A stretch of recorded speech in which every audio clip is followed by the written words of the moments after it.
देहरादून में प्रथम गणभोज दिवस का शुभारंभ 7 अक्टूबर को कैबिनेट मंत्री धन सिंह रावत करने वाले हैं। ये गणभोज राज्य भर में मनाया जाएगा। गणभोज अभियान के प्रणेता द्वारिका प्रसाद सेमवाल ने कहा कि गणभोज दिवस के अवसर पर उत्तराखंड के 2 दर्जन से अधिक स्वस्थ भोजन के विशेषज्ञों द्वारा स्कूली पाठ्यक्रम के लिए तैयार की गई पुस्तकों का विमोचन भी किया जाएगा। देखिए, संस्था तो ये जाड़ी संस्थान है और जाड़ी संस्थान के बैनर तले वर्ष 2000 से हम लोग पूरे राज्य भर में जो हमने आप सब ने नारा लगाया था, कोदा झंगोरा खाएंगे उत्तराखंड बनाएंगे, उसको साकार करने की दिशा में हम लोगों ने एक छोटा सा प्रयास किया कि कैसे हम अपने उत्तराखंड के भोजन, चाहे कुमाऊनी हो, चाहे जौनसारी हो, चाहे गढ़वाली हो, उसको संयुक्त रूप से नाम दे करके ब्रांड बना करके कैसे उसे बाज़ार में पहुँचाएँ उसे एक, और कैसे थाली का हिस्सा और आर्थिकी का जरिया बनाएँ। उसके लिए हम लोगों ने ये गणभोज अभियान चलाए है। 2000 से शुरू हो रखा है, जिसमें doctor Darmora, doctor Yatish Vashishtha ji, nourish और कई कम से कम 1500 से अधिक लोगों की लिस्ट है जो इसमें शामिल है। और अभी हम लोग प्रयासरत थे कि कैसे हम अपने भोजन को आर्थिकी का जरिया बनाएं और लोगों की सोच में इसे बिठाएं कि भाई मंडवे के ये फायदे हैं, क्योंकि हमारा जो भोजन है देश दुनिया का एकमात्र भोजन है जो पेट भरने के साथ साथ औषधीय गुणों से भी भरपूर है, जो इलाज भी साथ साथ कर रहा होता है। आप गहत खाते तो आपकी जो पथरी सही हो जाती है। तो उस भोजन को जो हाशिए पर चला गया था उसको मेन स्ट्रीम तक लाने के लिए गणभोज अभियान चलाया गया, जो काफ़ी हद तक सफल रहा है। लालकुआं में पिछले 2.5 महीने से स्थायी नियुक्ति की मांग को लेकर धरने पर बैठे आंदोलित सेंचुरी पेपर मिल के श्रमिकों का सब्र अब जवाब देने लगा है। सेंचुरी पेपर मिल के आंदोलित श्रमिकों और उनके सैकड़ों समर्थकों ने धरना स्थल से गौला रोड रेलवे क्रॉसिंग तक जोरदार नारेबाजी करते हुए जुलूस निकाला। इस दौरान श्रमिकों का समर्थन कर रहे कांग्रेस नेता शंकर जोशी ने कहा कि अगर मिल प्रबंधन ने श्रमिकों की मांग पूरी नहीं की तो उग्र आंदोलन किया जाएगा। सेंचुरी मिल के खिलाफ पिछली बार जो भर्ती में नहीं इन पर रखा गया और इनको उस भर्ती से अलग कर दिया गया है, उन युवा साथियों के साथ जो लोग यहाँ पर 71 दिन से घर में बैठे हैं और जिसमें कि 10 दिन के भूख हड़ताल में बैठे हुए हैं। आज इन्होंने एक पुतला दहन कार्यक्रम रखा है। जैसे कि आपको जानते हैं कि पूरा हिंदुस्तान में रावण का दहन हो रहा है, उसी तरीके से प्रबंधक और जो मैनेजमेंट है इनके पुतले जलाए गए हैं। और आज जो हम लोग इनको समर्थन देने के लिए यहाँ सभी लोग जनप्रतिनिधि और सभी समर्थक पार्टियाँ अपनी तरफ से दे रही है। तो हम ये युवाओं के साथ हैं, जो यहाँ के लोग हैं, बेरोजगार लोग हैं, जो इनको हटा दिया है। आज सबसे पहले तो आपको नवरात्रि की, नौ दुर्गा की, दशहरे की पावन पर्व की आपको बधाई, और इलेक्ट्रॉनिक मीडिया को मेरा दिल से भी बधाई। आप लोगों ने हमारी आवाज़ को उठाने का काम किया, इस उत्तराखंड के बेरोजगार भाइयों की आवाज़ को आपने आगे बढ़ाने का काम किया, इसलिए आपका तहे दिल से आभार और धन्यवाद। आज दशहरे के दिन क्या होता है पूरे देश में आपको पता है। आज रावण रूपी, जो अहंकारी रावण रूपी लोग होते हैं, उनका यहाँ पर पुतला दहन होता है। और यहाँ पर जो संजय वाजपेयी हैं, अरुण प्रकाश पांडे हैं और विजय कौल नाम के जो कौल आए हैं यहाँ पर, वो कौल नाम के जो व्यक्ति आए हैं, जो विबुद्धि जिनके अंदर भरी हुई है, रावण रूपी अहंकार जिनके ऊपर भरा हुआ है, उनका हमने आज यहाँ पर पुतला दहन किया है। 71 दिन हो गए हैं और 10वां दिन आज आमरण अनशन का है। पुनीत हमारे जोशी जी यहाँ पर श्रमिक जो हैं वो आमरण अनशन में बैठे हुए हैं। हमारी मांग एक ही है कि आप हमारे जो स्थानीय लोग हैं, जिनने 10-12 साल आपके टाइम ऑफिस में गुजार दिए हैं, आप उनको परमानेंट करिए।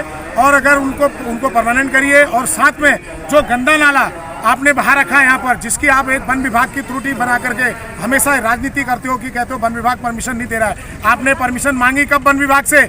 आप उस गंदे नाले को भूमिगत करिए जिसमें मगरमच्छों का डर हो। प्रगतिशील एकता मंच, प्रगतिशील एकता केंद्र लगातार इन लोगों के साथ रहा है। जो भी आमरण अनशन 10 दिन से चल रहा है, हम लोग भागीदारी कर रहे हैं इसमें। और दूसरा हमारा ये मानना है कि जो भी आंदोलन है वो महिलाओं के बिना कोई भी आंदोलन जीता नहीं जा सकता है। तो आज से ये आगाज हो चुका है कि महिलाएं इस आंदोलन में शिरकत करना शुरू कर रही हैं और ये आंदोलन जीत की तरफ बढ़ने की शुरुआत हो रही है। और इस आंदोलन को और धार देने की जरूरत बनती है। जहाँ जितने भी न्याय पसंद लोग हैं, यहाँ की न्यायप्रिय जनता है, वो इस आंदोलन को भागीदारी करे, सहयोग करे। और लगातार जो सेंचुरी मैनेजमेंट है उसके कानों पर जूं नहीं रेंग रही है। जिन लोगों ने अपनी 10 साल जवानी के 10 साल उसमें खटाए हैं फैक्ट्री के अंदर, उस जवानी के 10 सालों को बर्बाद करके अपनी ज़िंदगी चलाई है और उनको एज फैक्ट का वो करके उनको निरस्त कर दिया जा रहा है। और उनको बार बार यही कहा जा रहा है कि ठेके पे रखेंगे। पिथौरागढ़ पर्यटक आवास गृह में कैलाश यात्रा के 31वें दल के यात्रियों के पहुंचने पर कुमाऊं मंडल विकास निगम के प्रबंधक दिनेश गुरुरानी ने यात्रियों का स्वागत किया। इस दौरान यात्रियों ने शहीद स्मारक में एक दिया शहीदों के नाम के तहत दीप जलाकर शहीदों को नमन किया। इस दौरान दिनेश गुरुरानी द्वारा यात्रियों को हिमालय क्षेत्र में जाने से पूर्व हिमालय बचाओ अभियान के तहत शपथ दिलाई गई। आज पर्यटक आवास गृह पिथौरागढ़ में आदि कैलाश यात्रियों ने उच्च हिमालयी क्षेत्र में पड़ने वाले काला पानी मंदिर परिसर में पौधारोपण हेतु शपथ ली है। भगवान भोलेनाथ की इनके ऊपर कृपा बने रहे, ये स्वस्थ रहें, प्रसन्न रहें और यात्रा पूरी के उपरांत अपनी जन्मभूमि अपनी कर्मभूमि में एक पौधा भोले बाबा के नाम अवश्य लगाएं। ओम नमः शिवाय, ओम नमः शिवाय, ओम नमः शिवाय, ओम नमः शिवाय, हर हर महादेव, हर हर महादेव।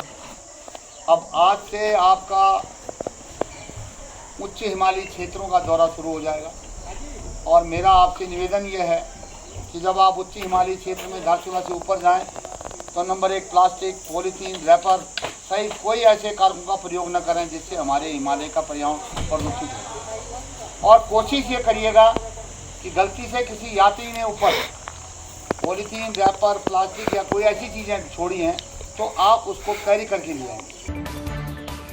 बुधवार को देहरादून में जिला तंबाकू नियंत्रण प्रकोष्ठ और स्थानीय पुलिस की संयुक्त टीम ने अभियान चलाते हुए नगर निगम क्षेत्र में बिना चेतावनी वाले तंबाकू उत्पादन बेचने और तंबाकू उत्पादन को विज्ञापन करने वाले व्यापारियों के खिलाफ कार्रवाई की। इस कार्रवाई के दौरान स्वास्थ्य विभाग ने ऐसे दुकानदारों के खिलाफ कार्रवाई करते हुए करीब 3 क्विंटल से ज्यादा तंबाकू उत्पादों को जब्त किया और व्यापारियों पर अर्थदंड भी लगाया। जिम कॉर्बेट नेशनल पार्क के लोगों का कई लोग निजी वेबसाइट से इस्तेमाल कर रहे हैं। ऐसे में कॉर्बेट प्रशासन ने अब इन लोगों के खिलाफ कड़ा रुख अपनाने का मन बना लिया है। प्रशासन ने लोगों का इस्तेमाल करने पर कॉपीराइट की भी प्रक्रिया शुरू कर दी है। प्रक्रिया पूरी होने के बाद ऑफिशियल लोगों को निजी वेबसाइट में इस्तेमाल कर रहे लोगों पर कार्रवाई की जाएगी। कॉर्बेट के डायरेक्टर धीरज पांडे ने बताया कि कई व्यवसायी कॉर्बेट के ऑफिशियल लोगों का इस्तेमाल अपनी वेबसाइट में कर रही हैं, जिसके चलते कई बार पर्यटक ठगी का शिकार बनते हैं। देखिए, ये बातें हमारे संज्ञान में आई हैं कि कॉर्बेट टाइगर रिजर्व का जो लोगो है इसका प्रयोग कई सारे अलग वेबसाइट्स पर और संस्थाओं द्वारा किया जा रहा है, जो कि सही नहीं है।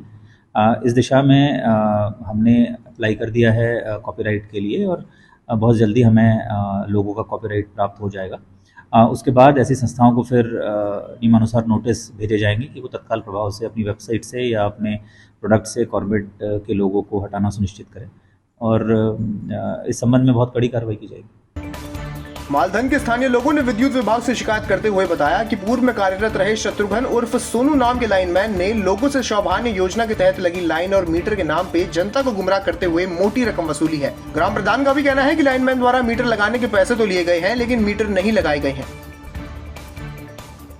हमें ऊपर से सूचना मिली थी कि यहाँ पे जो है ये डायरेक्ट चल रहा है। जो हमने पीछे ट्रांसफार्मर है, यहाँ पे हमने कनेक्शन दिया था PTW का खेती के लिए, इनको जो वजीर अली के नाम से है। और ये पता चला हमें कहीं से उच्च अधिकारियों से पता चला कि यहाँ पे डायरेक्ट चल रही है। मैंने आके चेक करा यहाँ पे, तो आगे आप देख रहे हैं यहाँ पे है इनके करीब, मैंने जाके देखे 4 से 5 घर इनके चल रहे हैं इससे, लेकिन वो मीटर से इन्होंने ला रखा है, लेकिन है वो अवैध। देखिए, मुझे अभी इन्होंने बताया जब मैं चेकिंग करने आया तो मेरे संज्ञान में था नहीं ऐसा कुछ कि इन्होंने कुछ पैसे दिए थे उसे या उसको इन्होंने अपने डॉक्यूमेंट दिए थे।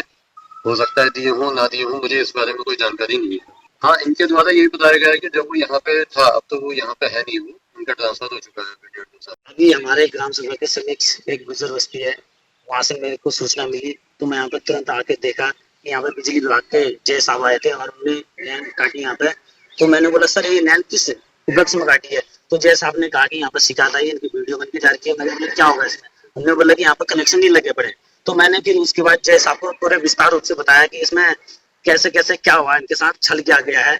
सोनू लैंडमाइन से पूर्व उनने लोगों से 20 से 30 हजार रुपए करीब लिए इनसे और मेरे समक्ष लिए और इनसे कहा कि सौभाग्य के अंतर्गत आपके मैं मीटर लगवाऊंगा और जिससे कि आपको कोई समस्या नहीं होगी। देखिए, ये हमारे पंचायत क्षेत्र के अंतर्गत आपकी गुजर बस्ती और यहाँ पर पूर्व में एक 5 किलोवाट का मीटर लगाया है जो बशीर अली के नाम पे था। उस और कई 4-5 परिवार और रहते हैं जिनके इन लोगों ने जो हमारे पूर्व में यहाँ पर लाइनमैन थे शत्रुघ्न सोनू भाई, उनको पेमेंट पूरी दी गई थी 1 किलोवाट के कनेक्शन के लिए सब लोगों को। और अपने डॉक्यूमेंट भी इनने हमारे सामने उनको जमा करे थे, हमने खुद जमा करवाए थे।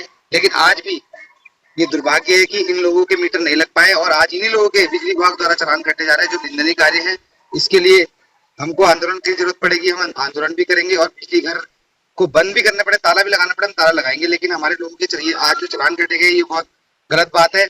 बिजली विभाग की ये गलती है, इनके लाइनमैन की गलती है। वो पैसा कौन खा गया इसकी जांच होनी चाहिए और एक उच्च स्तरीय जांच कमेटी बननी चाहिए यहाँ पर। पैसे भी दिए उसे, मेट्रो के लिए कागज पत्र सब मांगे उसने और हमने 20,000 रुपए अपने घर पे दिए, 10,000 नंबर 2 बंदे में दिए और 5,000 हेड के अंदर दिए लाइनमैन। एक ग्राम प्रधान है इस वक्त मौके में और एक बीटीसी मेंबर है, उन्हें भी मालूम करा, हमने कहा पैसे दे रहे हैं, उन्होंने कहा कोई दिक्कत नहीं।